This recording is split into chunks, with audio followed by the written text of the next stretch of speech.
Power meets efficiency. That is the headline here.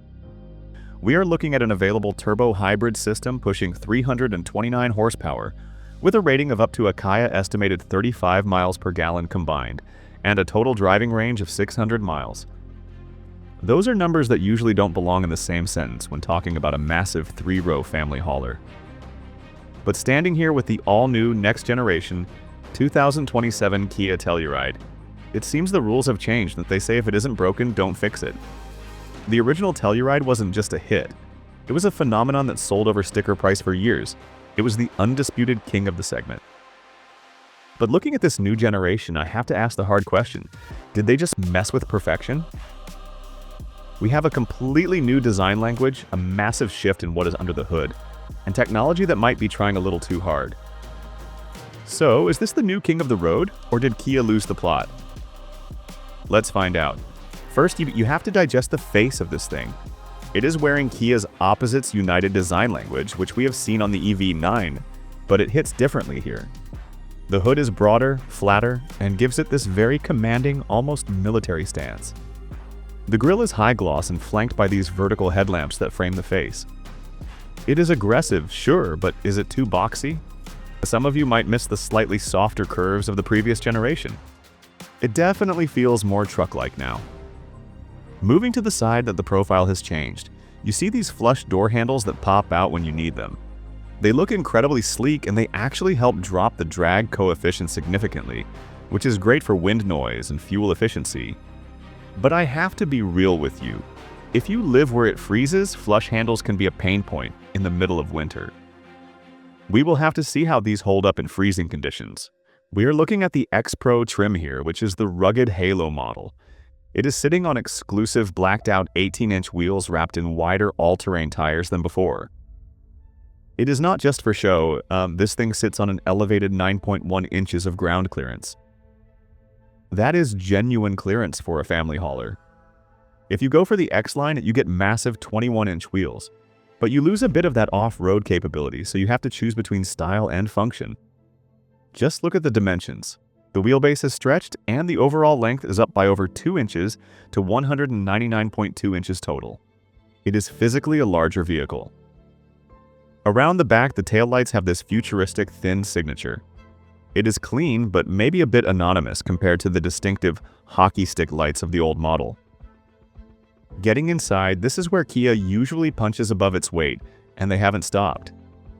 They call this interior a dreamer's sanctuary. It is a curved, wraparound design that merges the instrument cluster and the infotainment. The materials feel premium, with wood-based textures and Syntex upholstery. Now, Syntex is durable, and the available suede inserts look great. But at the top-tier pricing, some of you might be asking where the real Nappa leather is. Comfort, though, is off the charts. The front seats now have an available relaxation mode with leg rests.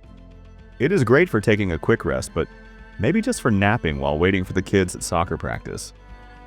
The driver gets an ergo motion seat with a massage function that uses air pockets to adjust cushioning. That is a luxury car feature, plain and simple. In the second row, you can get power-operated captain's chairs that are both heated and ventilated. But here is a massive win because the third row is heated now too. Finally, the kids in the back don't freeze. Because of that longer wheelbase, the legroom back there is class-leading, and the access is easier because the second row seats slide further forward than before. They also added a comprehensive noise vibration and harshness package with triple door seals and thicker glass, so it should be whisper quiet in here. Technology is where things get a little interesting. You have the connected car navigation cockpit operating system spread across dual 12.3-inch panoramic displays. It is fast, supports over-the-air updates, and finally, wireless Apple CarPlay and Android Auto are standard on every single trim. No more cords cluttering the console. But then, they added some fluff. You can download display themes for all 30 NBA teams or even Disney themes. Do I really need Mickey Mouse on my speedometer? It feels a bit gimmicky for a flagship vehicle, however, the utility is there. The Digital Key 2.0 lets you use your iPhone or Samsung as a virtual key, and you can share that key with friends via text. And for the families, there is streaming support for YouTube and Netflix when you are parked. Is it useful? Maybe. Or maybe it is just another way to glue our eyes to screens. Let's talk about utility because that is why you buy this car. Cargo space is up. You are looking at a maximum of nearly 87 cubic feet with everything down. Behind the second row, you have over 46 cubic feet. But the crucial number is behind the third row, where you have 22.3 cubic feet.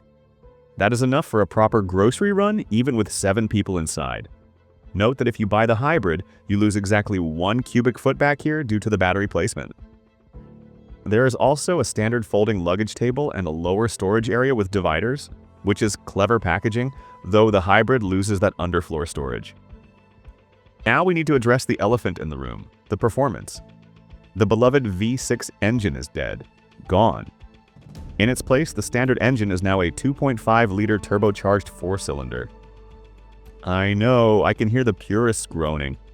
A 4-cylinder in a car this big? But look at the specs before you judge. It puts out 274 horsepower, which is a drop in ponies, but it pushes 311 pound-feet of torque.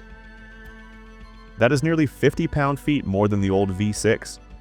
That means when you step on the gas at a stoplight or try to pass on the highway, it is going to feel punchier and more responsive. It runs through an 8-speed automatic transmission to the front wheels or available all-wheel drive. But the real headline news is the turbo hybrid option. This pairs the 2.5-liter turbo with a 1.65 kilowatt-hour battery and electric motors. The result is a combined 329 horsepower and 339 pound-feet of torque. That is a 38 horsepower increase over the previous model. Here's the kicker though. Kia estimates 35 miles per gallon combined for the hybrid. For a 3-row SUV, that is absolutely game-changing efficiency. We are talking about a 600-mile driving range on a single tank. Imagine doing a road trip and stopping only when you need a break, not because the car is thirsty. However, there is a trade-off. The standard gas model can tow 5,000 pounds. The hybrid drops to 4,500 pounds. If you have a heavy boat, that 500-pound loss might be a deal breaker. Also, the hybrid uses a 6-speed automatic instead of the 8-speed, which might feel a little less seamless at high highway speeds compared to the gas model. For the off-roaders, the X-Pro all-wheel drive system now has an electronic limited slip differential. It actually modulates power left to right, not just front to back. Combined with a center locking differential, this thing can actually handle some rough trails, provided you don't scrape that beautiful paint. And if you are towing, there is a self-leveling rear suspension available, so you aren't dragging the rear bumper. Another cool feature for the hybrid is something called Stay Mode. It uses the hybrid battery to run the climate control and cabin electronics for about 20 minutes without turning on the gas engine. Ideally suited for camping or waiting in the car comfortably without idling the engine. We cannot skip safety. It is a family hauler, so it has to be safe. You have 10 airbags now, including a new front center airbag to stop the driver and passenger from hitting each other in a side impact. It has highway driving assist too, which can help with lane changes, and a new ground view monitor for the X-Pro that shows you what is under the hood when cresting a steep hill. But I have to mention the nannies. The rear occupant alert now uses radar sensors.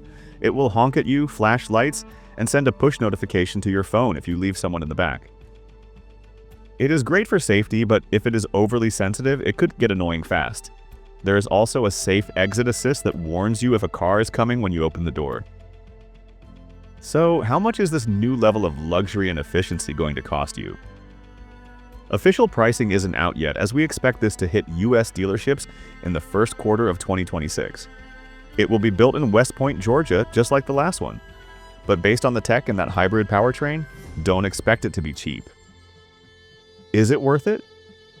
The loss of the V6 is going to hurt the acoustic experience because 4 cylinders just don't sound as premium. And the reliance on touchscreens and Disney themes feels like a distraction from the driving experience. But you cannot argue with the utility.